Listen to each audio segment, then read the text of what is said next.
एक बड़ा विवाद, एक बड़ा इस्तीफा और एक बड़ा फैसला। नीट यूजी 2026 पेपर लीक विवाद के बीच केंद्रीय शिक्षा मंत्री धर्मेंद्र प्रधान ने अपने पद से इस्तीफा दे दिया। इसके तुरंत बाद केंद्र सरकार ने शिक्षा मंत्रालय की कमान फिलहाल वरिष्ठ भाजपा नेता प्रहलाद जोशी को सौंप दी है। लेकिन सवाल है, आखिर कौन है प्रहलाद जोशी? क्यों सरकार ने इतने अहम और चुनौतीपूर्ण समय में उन्हीं पर भरोसा जताया? और क्या वो देश की शिक्षा व्यवस्था में लोगों का भरोसा वापस ला पाएंगे?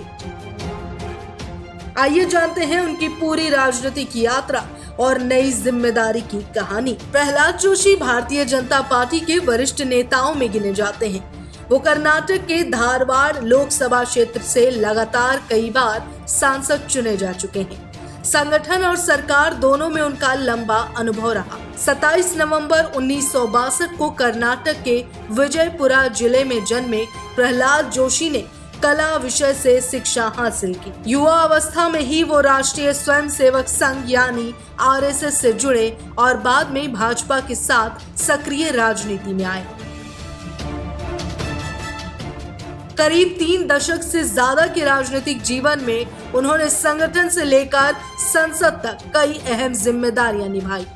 उनकी पहचान एक शांत, अनुशासित और संगठन के भरोसेमंद नेता के तौर पर रही। फिलहाल केंद्र सरकार में वो उपभोक्ता मामले, खाद्य एवं सार्वजनिक वितरण मंत्रालय और नवीन एवं नवीनीकरणीय ऊर्जा मंत्रालय का कार्यभार संभाल रहे हैं। इसके अलावा वो इंटरनेशनल सोलर अलायंस यानी ISA के अध्यक्ष भी हैं। अब उनके कंधों पर शिक्षा मंत्रालय की अतिरिक्त जिम्मेदारी भी आ गई है।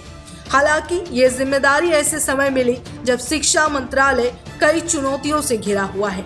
नीट यूजी 2026 पेपर लीक विवाद ने परीक्षा प्रणाली की विश्वसनीयता पर सवाल खड़े कर दिए।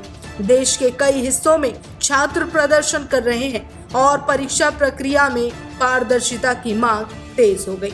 ऐसे में माना जा रहा है कि प्रहलाद जोशी के सामने सबसे बड़ी चुनौती परीक्षा प्रणाली में लोगों का भरोसा वापस लाना होगी।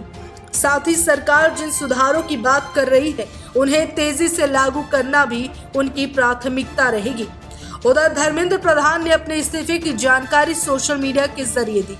उन्होंने कहा कि उन्होंने प्रधानमंत्री नरेंद्र मोदी को अपना इस्तीफा सौंप दिया और ये फैसला इसलिए लिया ताकि इस पूरे मुद्दे पर किसी तरह का भ्रम या राजनीतिक फायदा उठाने की कोशिश न हो।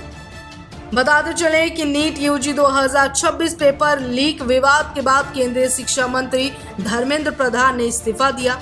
उनकी जगह शिक्षा मंत्रालय का अतिरिक्त प्रभार वरिष्ठ भाजपा नेता प्रहलाद जोशी को सौंप दिया गया। राष्ट्रपति द्रौपदी मुर्मू ने धर्मेंद्र प्रधान का इस्तीफा स्वीकार किया और उसके बाद प्रहलाद जोशी को उनके मौजूदा मंत्रालयों के साथ शिक्षा मंत्रालय का अतिरिक्त प्रभार दिया है।